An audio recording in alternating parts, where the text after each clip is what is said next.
అంటే వైరాగ్యం అనగా బాధ్యతలను తెంచుకొనుట కాదు, బంధములను తెంచుకొనుట. ఒళ్ళు దగ్గర పెట్టుకుని ప్రతివాడు ప్రవర్తించాలి, లేకపోతే ఘోరమైన కర్మబంధం పట్టుకుంటుంది. రెస్పాన్సిబిలిటీస్ తెంచుకుంటాం కాదు, బాండేజెస్, లిమిటేషన్స్ తెంచుకుంటాం. జాగ్రత్తగా ఉండాలి. చాలా తేలిగ్గా రెస్పాన్సిబిలిటీస్ తెంచుకోబుద్ధి అవుతుంది. ఏది వేదాంతం అనే పేరుతో. డిటాచ్మెంట్ అంటే వైరాగ్యం. It is not abandoning. జాగ్రత్తగా ఉండాలి. It's not betraying, it not deserting. ఈ రెంటికి తేడా తెలియాలి. ఎవడైతే వైరాగ్యం అనే పేరుతో బాధ్యతలను తెంచుకుంటాడో వాడు ఎస్కేపిస్ట్ అవుతాడు లైఫ్ లో. ఎస్కేపిస్ట్ ఫిలాసఫర్ అవుతాడండి. ఎక్కడ తల్లి నుండి నువ్వు తొలగిపోరాదు. కారణం ఏమిటి? నువ్వు వెళ్ళిపోతే ఆవిడ కాస్త పుట్టుకొని వస్తుంది. ఆవిడికి బతికుంటానికి కావాల్సిన అవకాశం ఏమీ లేదు, నువ్వు తప్ప. You are the only incentive for her to live. And when you go away immediately she dies of heartbreak, disappointment. ఆవిడ చచ్చిపోవటం తప్పులేదు, కానీ నువ్వు వెళ్ళినందువల్ల చచ్చిపోవటం వల్ల నీ మెడకి చుట్టుకుంటుంది. ఒళ్ళు దగ్గర పెట్టుకో. ఆవిడ బతికుంటామో చచ్చిపోవటం అనేది ఎవడూ కర్త కాదు. So if she dies because of you, once again you have to take birth and experience with great pleasure all the horrible karma that you have committed towards her. Repay చేసుకోవాలి. వీడు ఆవిడికి గుండెలు చెదిరిపోయేటట్లుగా వదిలిపెట్టి వెళ్ళిపోతే ఆవిడ గుండెలు చెదిరిపోయి చచ్చిపోయిందిట అన్నటువంటి కర్మ వీడి మీద స్టాంపు కొట్టుంటే నెక్స్ట్ బర్త్ లో మళ్ళీ వీళ్ళిద్దరు అలాగే పుడతారు. అంతకంతా సాధిస్తుంది వీడి మీద. కనుక ఇది చేయవలసింది కాదు. వైరాగ్యం అనేటువంటి పేరుతో బాధ్యతల్ని తెంచుకుని వెళ్ళిపోయి ఇష్టం వచ్చినట్టుగా వైరాగ్యం అనే పేరుతో పిలవకూడదు. ప్రతి గొడ్డు చేసిన పని చేసి వైరాగ్యం అనకూడదు. అది తల్లిని చూస్తున్నావా, వాసుదేవుడిని చూస్తున్నావా? అంటే తల్లి 100కి 50 పాళ్ళు, వాసుదేవుడు 50 పాళ్ళు కనిపిస్తుంది సాధన చేస్తూ ఉంటే. ఇంకా చేయి. కొన్నాళ్ళేటికి తల్లి 60 పాళ్ళు, వాసుదేవుడు 40 పాళ్ళు. ఇంకా చేసేటికి వాసుదేవుడు 60 పాళ్ళు, తల్లి 40 పాళ్ళు. వాసుదేవుడు 70 పాళ్ళు, తల్లి 30 పాళ్ళు. వాసుదేవుడు 90 పాళ్ళు, తల్లి 10 పాళ్ళు. జ్ఞాపకం ఉంది ఆవిడని చూస్తూ ఉంటే. వాసుదేవుడు 91 పాళ్ళు, 92 పాళ్ళు, 93, 94, 95, 96, 97, 98, 99 పాళ్ళు వాసుదేవుడును. ఒక్కరవ తల్లి కనిపిస్తోంది. ఆ పైన 100కి 100 పాళ్ళు వాసుదేవుడే కనిపించాడు. క్షణమాత్రం చేత ఏం జరిగింది? తల్లి వీడికి విస్తట్లో అన్నం పెట్టింది. ఆవు పాలు తీసుకొస్తానని చీకట్లోకి వెళ్ళింది. పాము గరిచింది, పడి చచ్చిపోయింది. అంటే భగవంతుడు డ్రామాటిక్ పర్సనే. నాటకంలో ఉన్నటువంటి పాత్రల రూపంలో ఎంతవరకు మనకు అవసరమో మన ఉపదేశానికి అంతవరకు ఉండి ఆ పైన నిష్క్రమణం, ఎగ్జిట్ అయిపోయింది క్యారెక్టర్. అంటే వీడికి తల్లి అనేటువంటి మూర్తి, ఆరాధ్యమూర్తి, సజీవమూర్తి ఎందో 100కి 100 పాళ్ళు వాసుదేవుడు కనిపించిన దాకా సాధన కోసమై ఆవిడ అక్కడ ఉన్నది. ఆవిడ కర్మ, ఆవిడ జీవుడు అదంతా వేరే కథ. వీడికి సంబంధించినంత వరకు అంతే కథ. నర్తకుని భంగి పెక్కగు మూర్తులతో నెవ్వడాడు అనే మాటకు అర్థం. అయిపోయింది. ఆ క్షణం అయిపోయింది, వెళ్ళిపోయింది. అప్పుడు గురువులు, ఒరే అబ్బి, 2వ సాధన కూడా దాటావు. ఇది దాటిన వాళ్ళు చాలా తక్కువ మంది. విష్ణుోపాసనం దాటిన వాళ్ళు చాలా మంది ఉన్నారు, కానీ వాసుదేవోపాసన దాటిన వాళ్ళు చాలా తక్కువ మంది. 3వది నారాయణ ఉపాసన అని ఉంది. అది కూడా మంత్రం ఇస్తాం, పుచ్చుకుంటామా అని అడిగారు. మీరు ఇస్తే పుచ్చుకుంటామే, కానీ నేను ఇమ్మని అడగటం లేదు, వద్దని అంటాను, అంతకంటే లేదు కదా. చెప్పారు. హృదయంలోంచి ఓం అని ఉచ్చరిస్తూ, ఆ ఉచ్చరిస్తున్నటువంటిది ఎవరు? నేను ఉచ్చరిస్తున్నాను. వింటున్నది ఎవరు? నేను వింటున్నాను. ఓం అని అందామని అనిపిస్తే మనం అంటాం. అక్కడి నుంచి మొదలెట్టి సాధన చేయమన్నాడు. ఓం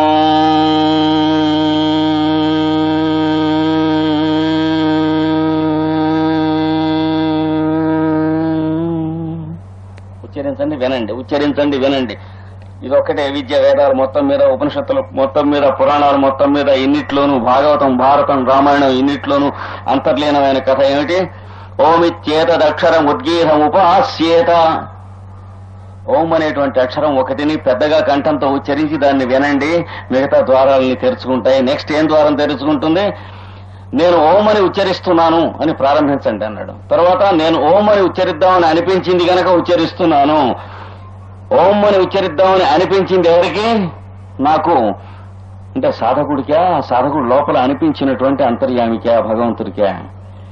లోపల భగవంతుడైన అంతర్యామి ఓం అని ఉచ్చరిద్దామని మనకు అనిపించకపోతే మనకెలా అనిపిస్తుంది? ఏ మాట మాట్లాడినా సరే ఇది మాట్లాడదామని మనకు అనిపించాలి కదా. అనిపించాలంటే మనం అనిపించుకోగలమా? అది అనిపించాలంటే లోపల ఇంకోటి మనకు అనిపించేది ఉన్నది. రైల్లో మనం వెళ్ళి ప్రయాణం చేస్తూ ఉంటాం కూర్చునే. ఒక గంటన్నర అయిన తర్వాత మిమ్మల్ని ఎక్కడో చూసినట్టుంది సార్ అంట. 2 నిమిషాలు ముందు ఎందుకల్లా? మీ ఇష్టం. 2 నిమిషాల తర్వాత ఎందుకల్లా? కనుక అందామని అనిపించడం అనేది మన ఇష్టం కాదు, ఆ పైనుంచి వస్తుంది. ఆ తర్వాత అనటం అనేది మన ఇష్టం. దీన్ని ఏమన్నారు? ధియో యో నః ప్రచోదయాత్. ఏది మన బుద్ధులను ప్రేరేపణ చేస్తూ ఉన్నదో వెనక నుంచి అన్నారు. యహ యహ అంటే ఎవడెవడైతే నహ ధియః మన బుద్ధులను ప్రచోదయాత్ ప్రేరేపణ చేస్తూ ఉన్నదో తత్ సవితుః భర్గః వరేణ్యం. అట్లాంటి సవిత అయినటువంటి వాడి తేజస్సు వరింపదగినటువంటిది కనుక మా మనస్సును అటు తిప్పి అటు పక్కకి అర్పణ చేస్తున్నాం. గాయత్రి మంత్రం అంటే ఇది. కొంప మునిగిపోయిందేం లేదు.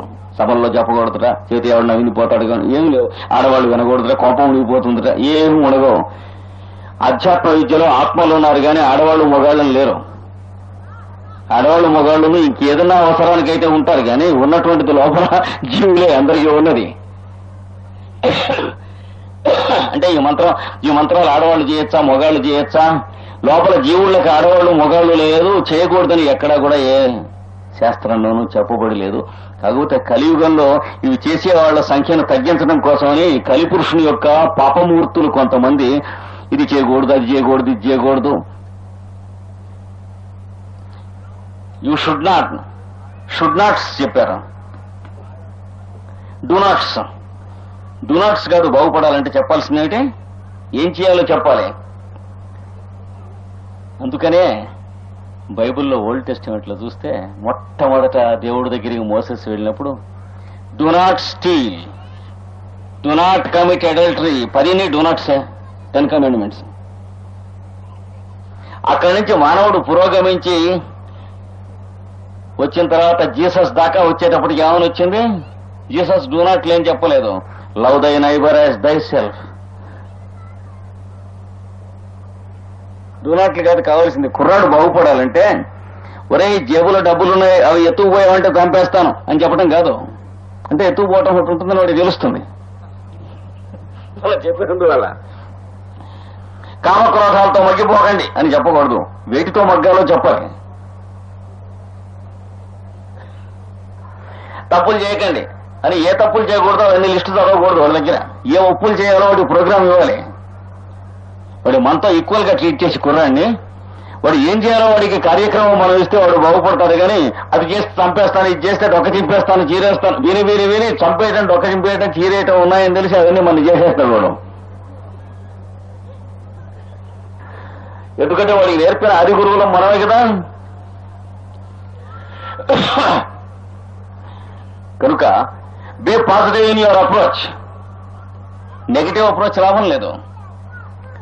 దీంట్లో ఓం అని ఉచ్చరిస్తూ నేను ఓం అని ఉచ్చరిస్తున్నాను అన్నాడు. నేను ఓం అని ఉచ్చరిద్దామని అనిపిస్తూ ఉంది కనుక ఉచ్చరిస్తున్నాను.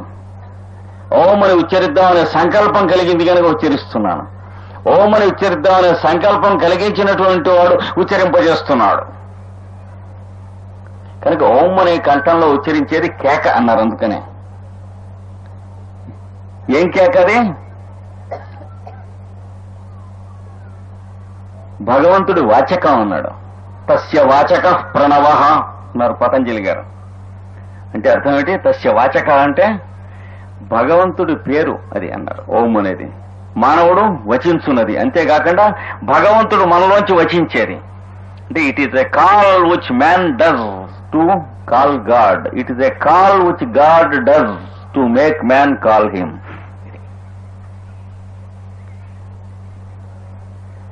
మానవుడు భగవంతుడిని పిలవటానికి ఎలుగెత్తినటువంటి కేక అదే. మానవుడి చేత ఎలుగెత్తించి భగవంతుడు పిలిపించిన కేక అదే. అంటే జీవుణ్ణి భగవంతుడు పిలిచిన కేక అదే, భగవంతుడిని జీవుడు పిలిచిన కేక అదే. రెండు కలుస్తాయి. మనం దేవుణ్ణి పిలుస్తున్నాం కావచ్చు అనుకుని కేక పెట్టడం మొదలెట్టి కొంతసేపు అయ్యేటికి మనం ఉంటాం మానేసి దేవుడు మనని పిలవటం అనేటువంటిది పిలుస్తున్నాడనే సంగతి తెలుస్తుంది ఓంకారం ఉచ్చరిస్తే. అందుకనే ఇన్ని లక్షల సంవత్సరాల నుంచి అదొక్కటే మార్గం, రెండవ మార్గం లేదు. ఇంకా మనం విష్ణు మంత్రం చేయొచ్చు, శివ మంత్రం చేయొచ్చు, లక్ష్మీ మంత్రం చేయొచ్చు, లక్ష్మీ గణపతి చేయొచ్చు. లక్ష్మీ గణపతి ఏంటంటే ఆయనకి ఈవిడికి ఏమిటి చుట్టరకం. ఆంజనేయ మంత్రం చేయొచ్చు, బేతాళ మంత్రం చేయొచ్చు, శక్తి మంత్రం చేయొచ్చు. ఎన్ని చేసినా ఒక్కటే మంత్రం. అంటే శ్వాసలో ఏమొస్తుంది ఓం అనేటువంటిది, దాంతో చేసినవే ఈ మంత్రాలని కూడా. అందుకని ఆ ఒక్కటి ఉంటే మిగిలినవన్నీ ఉన్నట్లే. అది లేనప్పుడు మిగిలిన ఎన్ని మంత్రాలు చేసినా వ్యర్థమే. Yes. We may have many mantras and many formulas, but the one mantram is what we call Om, because it is a call of God according to Patanjali. What does it mean? We have to call God with Om. Another thing is, God makes us call with that Om. So it is a call that God does to awaken man in us. It is a call that man does to invoke God in us. ఇది ఓం అన్నాడు. అందుకని పతంజలి ఈశ్వర ప్రణిధాన ఆద్వా make a total surrender of yourself to the Lord in yourself. నీలో ఉన్నటువంటి ఈశ్వరునకు శరణాగతి చేయండి, యోగసిద్ధి కలుగుతుంది. ఎలా చేయాలంటే తస్య వాచక ప్రణవః, his call is Om. That means you call him Om, he calls you Om. You go on calling him Om and listen to it. You will understand that he is calling from within your heart and you will listen to it. ఇది Om. దీన్ని మించిన విద్య ఎక్కడ ప్రపంచంలో లేదు. కాబట్టి దాని దగ్గరికి మనం వెళ్ళాలి ఇంకాస్త. ఇది చెబుతూ పిలవగా పిలిచేవాడు ఉండడు. పిలిచేవాడి చోటంతా కూడా ఎవరిని పిలుస్తున్నాడో వాడు ఆక్రమించేస్తాడు లోపల హృదయంలో. అలా ఆక్రమించటం మొదలెట్టినప్పుడు వచ్చిన అనుభూతి పేరు నారాయణుడు. మూడవ మంత్రం అంటే ఏమిటి? Begin to invoke the name of God by uttering Om. Then what happens? The one who invokes gradually will be filled with the one who is being invoked. Gradually, the man in man consciousness will find that the God in man consciousness is continuously filling him. There comes a time when the man has no place for himself except the God presence in himself. పరిపూర్ణమైన స్థితి వస్తుంది. దీన్నే అరవిందుల వారు మళ్లీ భారతీయుడు మరిచిపోతే జ్ఞాపకం చేయటం కోసమని Shri Aurobindo the meeting of man and God must be the goal. This is the meeting place of the transcendence of man and the immanence of God. మానవుని యొక్క ఆరోహణకును దైవత్వంలోకి, దైవము యొక్క అవరోహణకును జీవుడిలోకి, ఈ రెండు కలిసిన చోటునైనా ఓంకారం అంటే ఇది చెప్పారు. ఇది చేసినప్పుడు చేసుకుంటూ వెడుతూ ఉండు. ఉచ్చారణ చేస్తున్నటువంటి నీవు పరిపూర్ణంగా ఎవరిని గురించి అయితే ఉచ్చరిస్తున్నాడో వాడు నీలోకి దిగటం మొదలెడతాడు. నీకు చోటు ఉండదు, వాడు ఉంటాడు కానీ లోపల. అప్పుడు నారాయణుడు అంటారన్నాడు నువ్వు చేసేదాన్ని. సరే ఇచ్చాడు మంత్రం. ఇచ్చేసి ఓం నమో నారాయణాయ. మంత్రం తేలికే, కానీ అది మంత్రం అవటం కష్టం. కానీ మీరు ఏదన్నా ప్లగ్ ఇచ్చారనుకోండి, లేకపోతే ఒక పెద్ద జనరేటర్ నా చేతికి ఇచ్చారనుకోండి, అది తిన్నగా కనెక్షన్స్ ఇస్తే ఇంట్లో బోల్డ్ అన్ని పనులు చేసి పెడుతుంది. కానీ ఎలక్ట్రిసిటీ లేనటువంటి ఊళ్ళోకి, గ్రామాన్ని నేను పట్టుకెళ్ళి అనుకోండి, అది జనరేట్ ఏం చేస్తుంది? కనుక ఓం నమో నారాయణాయ అనేది మంత్రం అందరికీ అవుతుందా? ఎవడు దాన్ని మంత్రం చేసుకుంటే అది మంత్రం అవుతుంది, లేదా అక్షరాలు అవుతాయి. ఇదేనంతే. ఈ బల్బు ఇక్కడ వెలుగుతుంది కదా అని చెప్పి మీరు చూడకుండా ఇది లాక్కుని పోయి మా విలేజ్ లో పైకి వేలాడగట్టే అనుకోండి, నేను వెలుగుతున్నా, అది తెలియాలి. కనుక ఓం నమో నారాయణ అనేటువంటి మంత్రం ఇచ్చి వెళితే, ఈయన అరణ్యాల్లో బయలుదేరి వెడుతున్నాడు. వెళ్ళి వాళ్ళు వెళ్ళిపోయారట. మా చాతుర్మాస్యం అయిపోయింది, మేము వెడుతున్నాం అన్నారు. The 4 months are complete, we're going away, we're giving you the 3rd mantram, good luck to you, let Narayana be there in you అన్నారు. అంటే ఈయన తీసుకుని బయలుదేరి ఊళ్ళు, అరణ్యాలు, పర్వతాలు, జంతువులు, మనుషులు అన్నిట్లో కూడా నారాయణుడిని చూస్తూ ఓం నమో నారాయణాయ, ఓం నమో నారాయణాయ అంటూ బయలుదేరి వెళ్ళాడు. హిమాలయాలకు వెళ్ళిపోయాడు. వెళ్ళి తిరుగుతూ ఉంటే ఒక చోటుకు వెళ్ళేటప్పటికి అక్కడ కూర్చుందాం అనిపించింది. అక్కడ కూర్చున్నాడు. కూర్చుని ఈ నారాయణ మంత్రం చేస్తూ ఉంటే కొంతసేపు చేసేటప్పటికి ఈయనలో నారాయణుడు దిగటం మొదలెట్టాడు. ఏంటంటే the iron in the iron piece began to get transformation into the magnet due to the magnet who is called the guru. గురువు అనేటువంటి వాడు ఇచ్చినటువంటి వాక్యం అయస్కాంతముగా పనిచేయగా, శిష్యుడు అనేటువంటి వాడు ఇనప ముక్క మెల్లిమెల్లిగా మెల్లిమెల్లిగా అయస్కాంతం ఒకటి మొదలెట్టింది. ఇందులో ఇనప ముక్కకి ఇంకా చోటు ఉండదండోయ్. ఆ చేంజ్ కావటం మొదలెట్టింది. మొదలుపెట్టి కొంచెం దూరం వచ్చింది, ఇంకో కొంచెం దూరం వచ్చింది. తన మనస్సు లీనమైపోతుంది. వాడు ఉంటున్నాడు లోపల, నారాయణుడు కనిపిస్తుంది వీడికి. తన మనస్సు లీనమైపోతుంది, అయిపోతుంది, మనం మునిగిపోతాం, ఇంకా మనం లేం అనే స్థితికి వచ్చేసింది. వచ్చి టక్కన ఒక ఐడియా వచ్చింది. ఏమని? ఈ నారాయణుడు అనేటువంటి అనుభూతి స్థిరంగా మన నుంచి కదలకుండా శాశ్వతంగా మనలో ఉండిపోతే చాలా బాగుంటుందనే కోరిక వచ్చింది.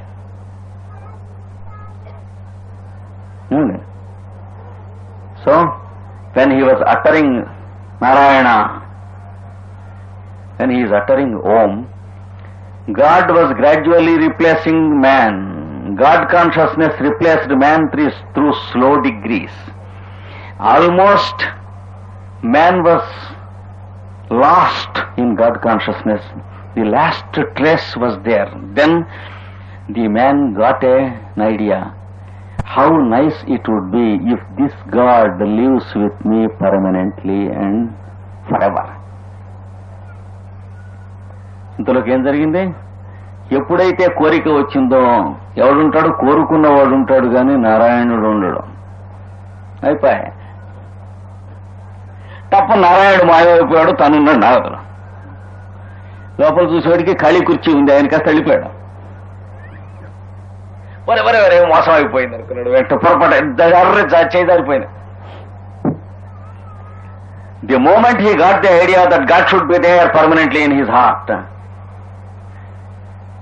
The idea was there. Therefore the person who has the idea was there and the object of the idea was not there, disappeared. So Narayana disappeared. The person who desired stood strong. Therefore the seat was empty.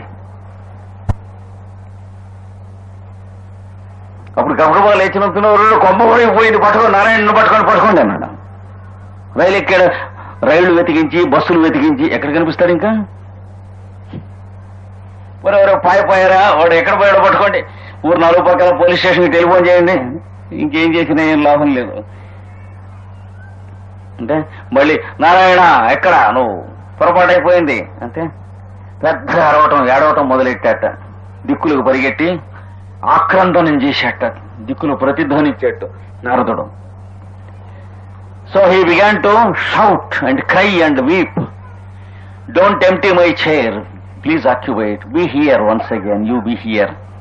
But the more he cried, the more Narayana disappeared, because the more the crier was there and not the object. The more the desire was there, the more the person who desired was there. God was not there in his consciousness and perception. అది వచ్చేసింది. వీడు ఎంత గట్టిగా మళ్ళీ దేవుడు రావాలని కోరుకున్నాడో అంత గట్టిగా కోరుకునేవాడే కూర్చున్నాడు, కానీ ఎవరిని కోరుతున్నాడో వాడు కూర్చోలే, ఎందుకంటే కోరిక గట్టిగా ఉంది. లైఫ్ అంతా వేస్ట్ అయిపోయా, అయ్యో ఈ జన్మ వ్యర్థం అయిపోయాయి అని అనుకుంటూ ఉండగా లోపల నుంచి హృదయం నుంచి మళ్ళీ నారాయణుని యొక్క వాక్యం వినిపించింది. ఒరి కోరిక ఉన్నటువంటి దురాత్ములకు నేను లొంగనురా అన్నట్ట. నారదుడంత వాడిని అముక్క అన్నట్టు మనం ఎక్కడ ఉంటాం.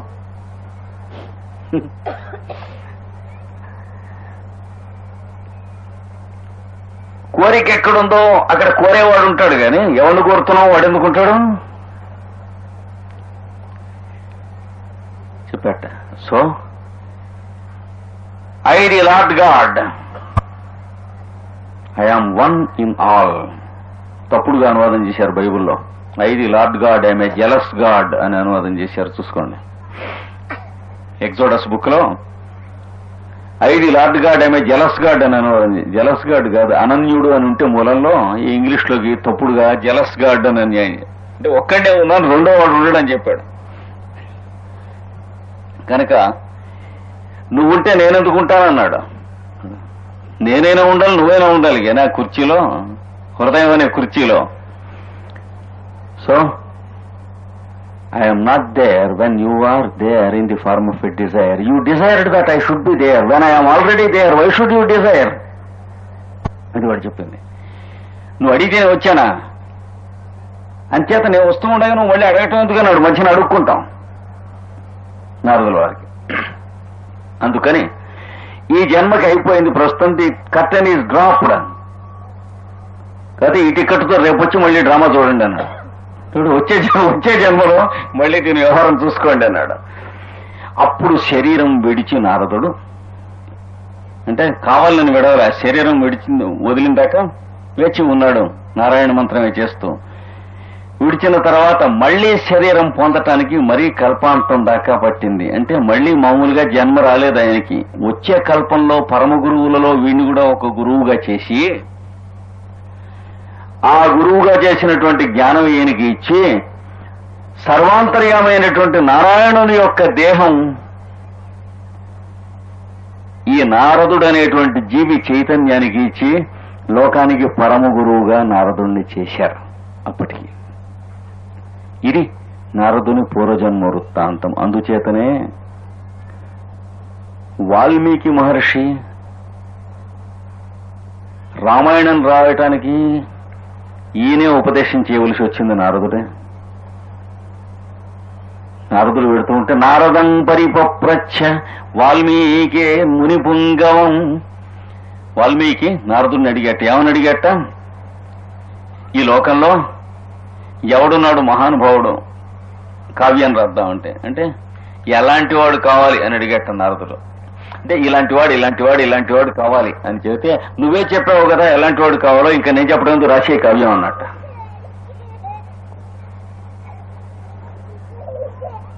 ఆయనకి రామమంత్రం ఉపదేశం చేసింది ఈయనే. వ్యాసుల వారు 18 పురాణాలు రాసి, మహాభారతం రాసి, ఆత్మశాంతిగా లేదేదో చికాగ్గా ఉన్నదంటూ ఉంటే ఆయనకి భాగవతం ఉపదేశం చేసింది ఈయనే. ధ్రువుడు మొదలైనటువంటి మహానుభావులు తరించడానికి ధ్రువత్వాన్ని చెంది ఉత్తర ధ్రువంలో ఉండి భూమిని రక్షిస్తూ తిరుగుతూ పరిభ్రమణం చేస్తూ ఉండి ధ్రువతారకగా ఉండటానికి తరింపజేసింది ఈ నారదుడే. అంటే ఎవడి ఎక్కడికైనా సరే అంతర్యామిత్వాన్ని, నారాయణుని సర్వాంతర్యామిత్వాన్ని ఇచ్చి తరింపజేయటానికి కావాలంటే నారదుని యొక్క అనుగ్రహం ఉండి, ఆయన ద్వారా ఏ గురువు దగ్గర నుంచో మనకి ఆ అయస్కాంత స్పర్శ కలగాలి. ఇది నారదుని పూర్వజన్మ వృత్తాంతంలో ఉన్నటువంటి కథ, నారదుల వారు పరమ గురువు అయినటువంటి కథ. కనుక భక్తి యోగాన్ని గురించినటువంటి దాంట్లో ఉన్న సారాంశం ఇప్పుడు మనం చెప్పుకున్నటువంటి ఈ 3 సోపానముల క్రమంలో ఉన్నది. మనకి ఆ నారదుల వారే మనందరి ఎదురా కరుణించి అనుగ్రహించి ఈనాడు ఈ సదవకాశం మనందరికీ కలుగజేశారు.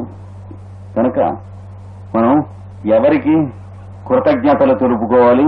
మీరు నాకు, నేను మీకు కాదు, ఇద్దరం కలిసి ఆ నారదుల వారికి కృతజ్ఞతలు తెలియజేసుకోవాలి.